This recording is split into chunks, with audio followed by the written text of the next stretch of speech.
بسم اللہ الرحمن الرحیم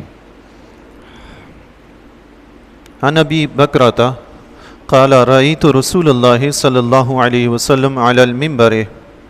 حضرت ابو بکرہ رضی اللہ تعالیٰ عنہ فرماتے ہیں میں نے رسول اللہ صلی اللہ تعالیٰ علیہ وآلہ وسلم کو منبر پر دیکھا، والحسن بن علی الی جنبہ، حضرت حسن بن علی رضی اللہ تعالیٰ عنہ، حضرت امام حسن رضی اللہ تعالیٰ عنہ وہ بھی منبر پر آپ کے پاس بیٹھے ہوئے تھے، ایک طرف بیٹھے ہوئے تھے۔ سبحان اللہ اللہ اللہ۔ وَهُوَ يُقْبِلُ عَلَى النَّاسِ مَرَّةً وَعَلَيْهِ أُخْرَى۔ حضور علیہ الصلوۃ والسلام کبھی حاضرین کی طرف متوجہ ہوتے اور کبھی امام حسن کی طرف متوجہ ہوتے۔ سبحان اللہ، کیا بخت ہے جی، کیا قسمت ہے حضور کے ساتھ منبر پہ بیٹھے ہوئے۔ اللہ اللہ سبحان اللہ، ان کا مقام کتنا عظیم ہے جو حضور کے ساتھ منبر پہ بیٹھے ہیں۔ سبحان اللہ اللہ اللہ۔ حضرت امام حسن رضی اللہ تعالیٰ عنہ، حضرت امام حسن رضی اللہ تعالیٰ عنہ کی پیدائش 15 رمضان المبارک کو ہوئی، 3 ہجری میں مدینہ المنورہ میں، 50 ہجری میں آپ کا وصال ہوا ہے حضرت امام حسن رضی اللہ تعالیٰ عنہ۔ وَيَقُولُ، آقا علیہ الصلوۃ والسلام نے ارشاد فرمایا، ان ابنی ھذا سید، بے شک میرا یہ بیٹا سید ہے۔ سبحان اللہ اللہ، یہیں سے سید کا لفظ نکلا ہے، یہیں سے جو خاندان سید کہلاتا ہے اسی لفظ سے کہلاتا ہے۔ حضور علیہ الصلوۃ والسلام نے فرمایا میرا یہ بیٹا سید ہے۔ حضور کے فرمان کا یہ اثر ہوا، نہ صرف وہ بیٹا سید، اس کے آنے والی ساری نسل ہی سید۔ سبحان اللہ، سب کے سب سید۔ سبحان اللہ اللہ۔ وَلَعَلَّ اللَّهَ أَن يُصْلِحَ بِهِ بَيْنَ فِئَتَيْنِ عَظِیمَتَيْنِ مِنَ الْمُسْلِمِینَ، اور ہو سکتا ہے کہ اللہ تعالیٰ اس کے ذریعے مسلمانوں کے 2 بڑے گروہوں میں صلح کروا دے، 2 بڑے گروہوں میں صلح کروا۔ یہ بخاری شریف کی روایت ہے۔ یہ صلح کا جو ذکر حضور علیہ الصلوۃ والسلام نے فرمایا، خلاصتاً وہ بات عرض کر دوں، پھر 1-2 باتیں اور بھی اس سے عرض کروں گا، بخاری کی روایت ہے نا۔ حضور علیہ الصلوۃ والسلام نے فرمایا 2 مسلمانوں کے 2 بڑے گروہوں میں صلح کروائے گا۔ وہ 2 بڑے گروہ کون سے تھے؟ وہ گروہ ایک حضرت علی رضی اللہ تعالیٰ عنہ کا تھا، دوسرا حضرت امیر معاویہ رضی اللہ تعالیٰ عنہ کا تھا۔ حضرت امیر معاویہ رضی اللہ تعالیٰ عنہ شام کے گورنر تھے حضرت عثمان غنی رضی اللہ تعالیٰ عنہ کے زمانہ اقدس میں۔ جب حضرت عثمان غنی رضی اللہ تعالیٰ عنہ کی شہادت ہوئی تو حضرت علی رضی اللہ تعالیٰ عنہ خلیفہ بنے۔ اب چاہیے تو یہ تھا کہ حضرت امیر معاویہ رضی اللہ تعالیٰ عنہ حضرت علی رضی اللہ تعالیٰ عنہ کی اطاعت کرتے، لیکن حضرت امیر معاویہ رضی اللہ تعالیٰ عنہ اس بات پر ڈٹ گئے کہ حضرت عثمان غنی رضی اللہ تعالیٰ عنہ کو جنہوں نے شہید کیا ہے سب سے پہلے ان قاتلوں سے بدلہ لیا جائے، اور حضرت علی رضی اللہ تعالیٰ عنہ خلیفہ بننے کے بعد یہ چاہ رہے تھے، آپ کی رائے یہ تھی کہ پہلے میں نظام مملکت درست کر لوں، اس کے بعد ان قاتلین سے نپٹوں گا، اگر نظام درست کیے بغیر ان قاتلوں سے نپٹا گیا تو فساد بڑھ جائے گا۔ تو حضرت علی رضی اللہ تعالیٰ عنہ کی یہ رائے تھی، لیکن دوسری طرف حضرت امیر معاویہ رضی اللہ تعالیٰ عنہ ڈٹ گئے کہ نہیں، پہلے قاتلوں کا مقابلہ ہوگا، بعد میں نظام سنبھالا جائے گا۔ بس اس بات پہ بات بڑھ گئی، پھر بیچ میں آگ لگانے والے بھی لوگ اس دور میں بھی تھے، مسلمانوں میں سے نہیں تھے، یہود و نصارہ کی ایجنٹ وہاں پہ اس وقت موجود تھے، سب نے اپنا اپنا حصہ ڈالا، موقع سے فائدہ اٹھایا، تو پھر یہ بات بڑھتے بڑھتے جنگ تک جا پہنچی۔ حضرت علی رضی اللہ تعالیٰ عنہ اور حضرت امیر معاویہ رضی اللہ تعالیٰ عنہ کے درمیان جنگ تک یہ بات جا پہنچی۔ خیر بعد میں حضرت علی رضی اللہ تعالیٰ عنہ نے صلح کی کوشش فرمائی، لیکن آپ رضی اللہ تعالیٰ عنہ شہید ہو گئے، دنیا سے رحلت فرما گئے۔ آپ کے بعد حضرت امام حسن رضی اللہ تعالیٰ عنہ خلیفہ مقرر ہوئے۔ 41 ہجری میں حضرت امام حسن رضی اللہ تعالیٰ عنہ خلیفہ بنے۔ 6 مہینے تک آپ نے خلافت کی۔ خلافت راشدہ کی جو مدت حضور علیہ الصلوۃ والسلام نے بیان فرمائی تھی 30 سال، وہ حضرت امام حسن رضی اللہ تعالیٰ عنہ کے 6 مہینے ملا کر پوری 30 سال بنتی ہے۔ دیگر خلفائے راشدین جو پہلے 4 گزرے ہیں ان کی ساری اگر مدت ملائیں 29 سال 6 ماہ بنتی ہے، تو 6 ماہ حضرت امام حسن رضی اللہ تعالیٰ عنہ کے ملائیں تو تب خلافت راشدہ کے 30 سال بنتے ہیں۔ حضرت امام حسن رضی اللہ تعالیٰ عنہ نے 6 ماہ تک خلافت کی، 40,000 افراد نے آپ کے ہاتھ پر اس نیت سے بیعت کی، اس وعدے سے بیعت کی کہ ہم آپ کے ساتھ مل کر امیر معاویہ سے جنگ لڑیں گے تاکہ وہ آپ کی اطاعت کریں، ان سے جنگ لڑیں گے، آپ جنگ لڑیں۔ 40,000 افراد نے جنگ کے لیے بیعت کر لی۔ حضرت امام حسن رضی اللہ تعالیٰ نے جب دیکھا ادھر بھی مسلمان ادھر بھی مسلمان، ادھر بھی حضور کے چاہنے والے ادھر بھی حضور کے چاہنے والے، حضرت امام حسن رضی اللہ تعالیٰ نے حضرت امیر معاویہ رضی اللہ تعالیٰ سے صلح کا اعلان کر دیا۔ سبحان اللہ، فرمایا میں دستبردار ہوتا ہوں، حکمرانی چھوڑتا ہوں، اگرچہ میرا حق ہے جو بھی ہے۔ حضور نے فرمایا نا، حق پر ہوتے ہوئے جھگڑا چھوڑ دے۔ حق پر تھے حضرت امام حسن رضی اللہ تعالیٰ، خلافت آپ کا حق تھا، مگر پھر بھی آپ نے چاہا کہ دو مسلمانوں کے گروہ آپس میں لڑیں گے، ادھر بھی مسلمان شہید ہوں گے ادھر بھی مسلمان، تو آپ نے دستبرداری کر دی، خلافت کو چھوڑ دیا حضرت امیر معاویہ رضی اللہ تعالیٰ کے حق میں۔ امیر معاویہ رضی اللہ تعالیٰ نے پھر یہ مظاہرہ کیا کہ آپ نے ایک خالی کاغذ آپ کی بارگاہ میں بھیجا، فرمایا آپ جو بھی شرط لکھیں گے مجھے وہ ساری شرائط منظور ہوں گی۔ سبحان اللہ، آپ جو بھی لکھ دیں مجھے منظور ہے۔ حضرت امام حسن رضی اللہ تعالیٰ نے تقریباً یہی دو چیزیں لکھی، ایک تو ہمارا سالانہ وظیفہ جو ہے وہ آپ دیتے رہیں گے ہمیں، اور دوسری بات یہ کہ آپ کے بعد خلافت پھر ہمیں ملے گی، آپ کے بعد خلافت ہمیں ملے گی۔ لیکن حضرت امام حسن رضی اللہ تعالیٰ نے 50 ہجری میں شہید ہو گئے تھے، آپ کا وصال ہو گیا تھا، تو 60 ہجری میں 60 ہجری میں یزید بن معاویہ وہ تخت نشین ہوا تھا۔ جب حضرت علی رضی اللہ تعالیٰ کے مقابلے میں تھے حضرت امیر معاویہ رضی اللہ تعالیٰ عنہ، اہل سنت کا یہ نظریہ ہے، متفق کا فیصلہ ہے، اس وقت حضرت امیر معاویہ رضی اللہ تعالیٰ عنہ ناحق تھے، غلط تھے حضرت علی رضی اللہ تعالیٰ کے مقابلے۔ لیکن جب حضرت امام حسن رضی اللہ تعالیٰ نے آپ سے صلح فرما لی، آپ کی سلطنت برحق ہو گئی، آپ کی سلطنت برحق ہو گئی۔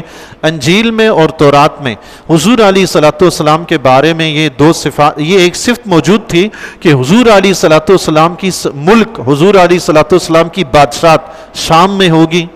اسلام میں سب سے پہلے جو بادشاہ بنے وہ حضرت امیر معاویہ رضی اللہ تعالیٰ عنہ، سب سے پہلے بادشاہ، آپ سے بادشاہت شروع ہوئی ہے۔ خلافت حضرت امام حسن رضی اللہ تعالیٰ پہ ختم ہو گئی تھی، پھر حضرت عمر بن عبدالعزیز رضی اللہ تعالیٰ عنہ وہ بھی خلیفہ راشد کہلاتے ہیں۔ ان کے بعد دنیا میں کوئی خلیفہ نہیں آیا، مسلمانوں میں کوئی خلیفہ نہیں آیا۔ خلیفہ کا مطلب یہ ہے کہ وہ اللہ اور اس کے رسول کا نظام رائج کرے، اپنا کوئی بھی حکم رائج نہ کرے، خلیفہ کا مطلب یہ ہے۔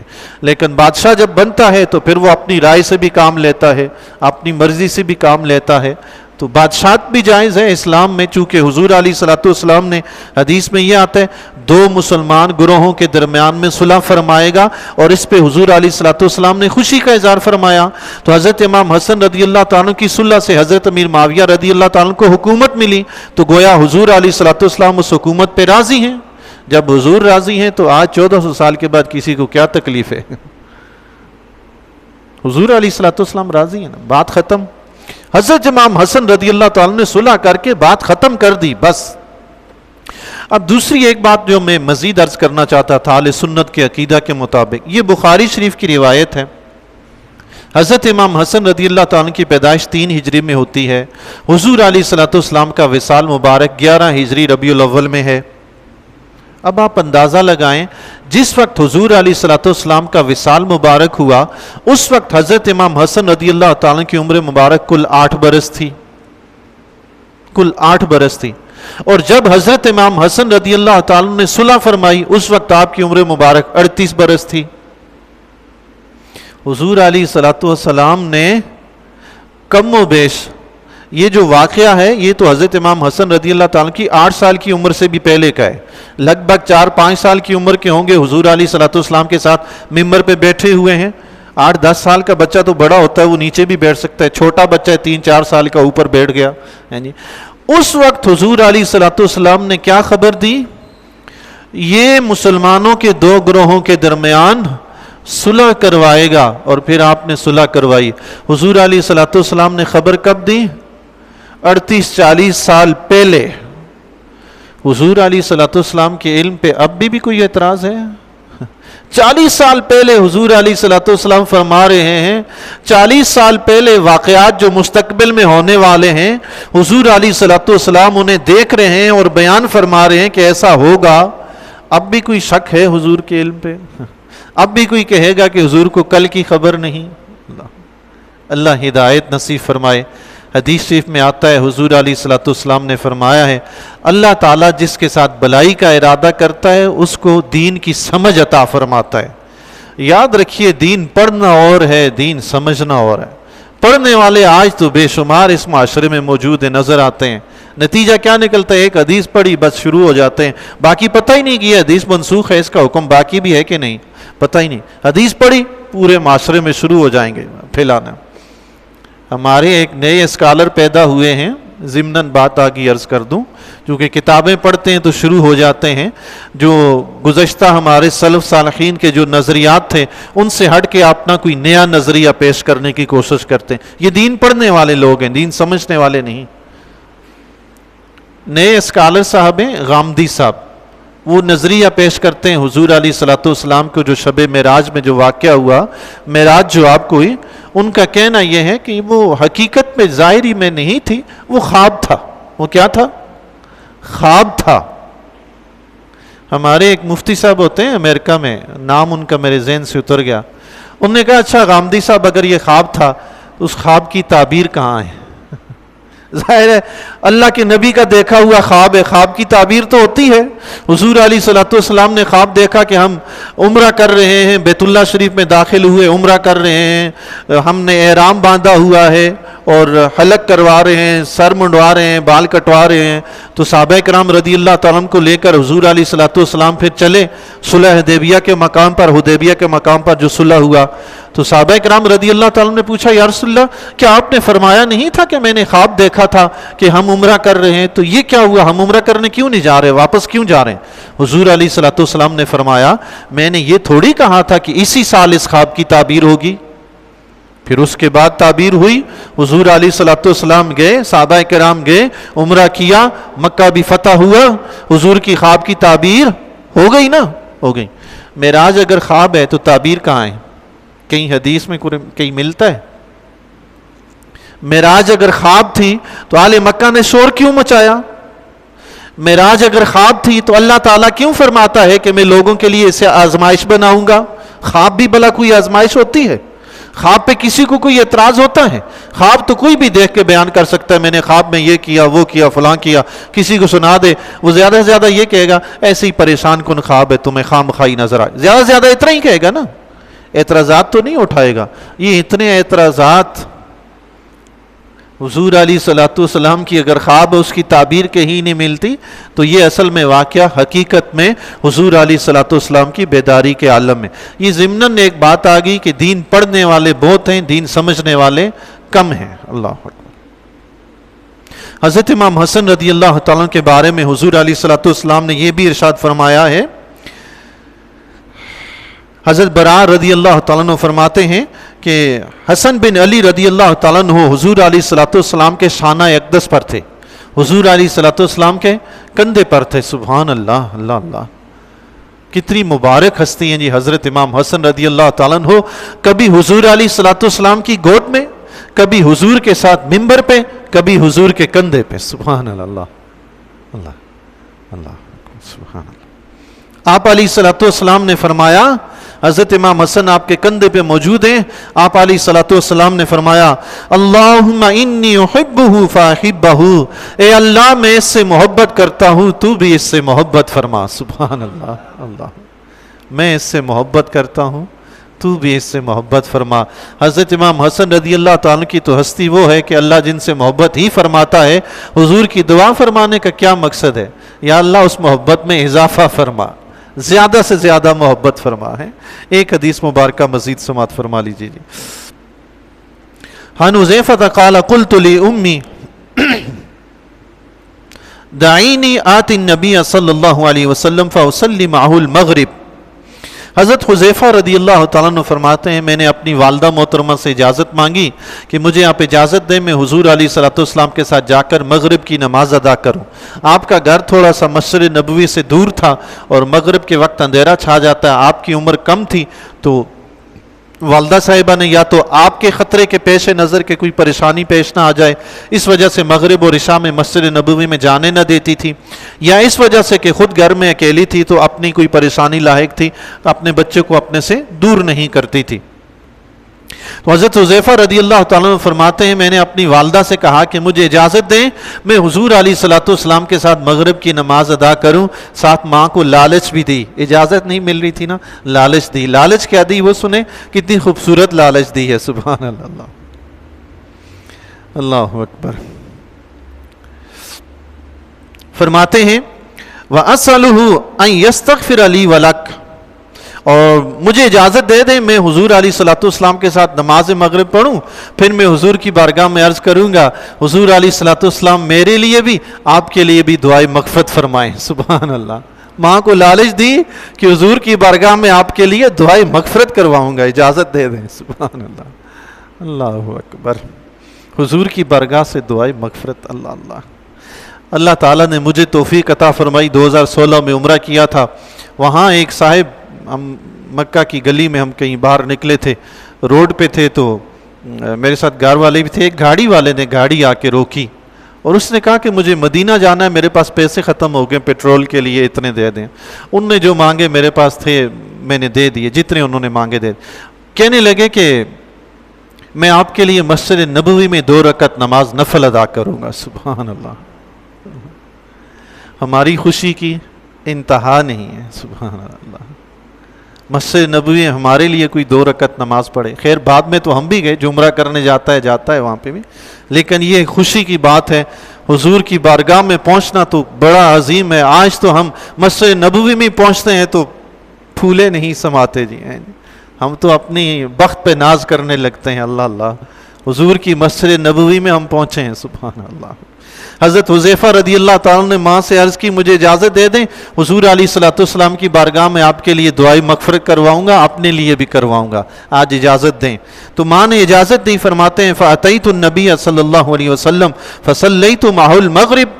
فرماتے ہیں میں حضور علیہ الصلوۃ والسلام کی بارگاہ میں پہنچا، میں نے آپ کے ساتھ نماز مغرب ادا کی. فَصَلَّى حَتَّى صَلَّى الْعِشَاءَ، نماز مغرب پڑھی، پھر اس کے بعد حتیٰ کہ عشاء کی نماز بھی وہیں ادا کی. سبحان اللہ. مغرب کے بعد وہیں تشریف فرما رہے. سلف صالحین کا طریقہ تھا مغرب کی نماز کے لیے مسجد میں تشریف لے جاتے، پھر عشاء تک وہیں بیٹھے رہتے، نوافل پڑھتے، ذکر و اذکار کرتے، عشاء کی نماز پڑھ کے گھروں کو لوٹتے تھے. سبحان اللہ. تو غالباً حضور علیہ الصلوۃ والسلام کا بھی یہی طریقہ تھا. مغرب کی نماز پڑھی وہیں تشریف فرمائے تو حضرت حذیفہ رضی اللہ تعالیٰ بھی وہیں بیٹھ گئے. اجازت مغرب کی لے کر گئے تھے تو حضور کے پاس بیٹھے ہوئے اٹھنے کا دل کہاں کرے جی. صبح آپ یقین جانے اللہ کا کوئی ولی آج آپ کو مل جائے نا، آپ کا دل نہیں کرے گا کہ اس کے پاس سے اٹھیں. سیدھی سادی سی بھی بات کرے نا وہ بھی دل پہ ایسی اترتی ہے کہ مت پوچھیں. بندہ دل ہی نہیں کرتا کہ ان کے پاس سے اٹھوں. بندہ چاہتا ہے ساری زندگی ایسے لوگوں کے قدموں میں گزر جائے، اور بات ہو حضور کی تو وہاں سے کون اٹھے جی. اللہ اکبر. مغرب کی نماز بھی پڑھی، پھر عشاء کی نماز بھی حضور علیہ الصلوۃ والسلام کے ساتھ ادا فرمائی. ثم فتح فتبعته، پھر حضور علیہ الصلوۃ والسلام وہاں سے تشریف لے آئے، مسجد نبوی سے اٹھے. تو فرماتے ہیں میں بھی آپ علیہ الصلوۃ والسلام کے پیچھے پیچھے چل پڑا. فسمع صوتی، حضور علیہ الصلوۃ والسلام نے میرے قدموں کی چاپ سنی، میری آواز سنی. فقال، آپ علیہ الصلوۃ والسلام نے فرمایا من ھذا، کون ہے یہ میرے پیچھے آنے والا، کون ہے؟ حذیفہ. تو کیا حذیفہ ہے؟ سبحان.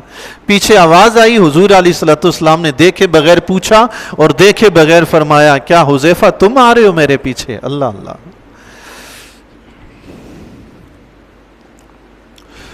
قلت نعم،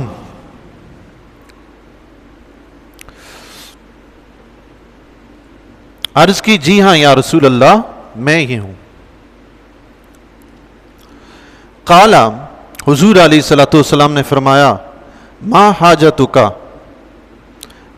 تمہیں کوئی کام ہے؟ اس سے پہلے کہ حضرت حذیفہ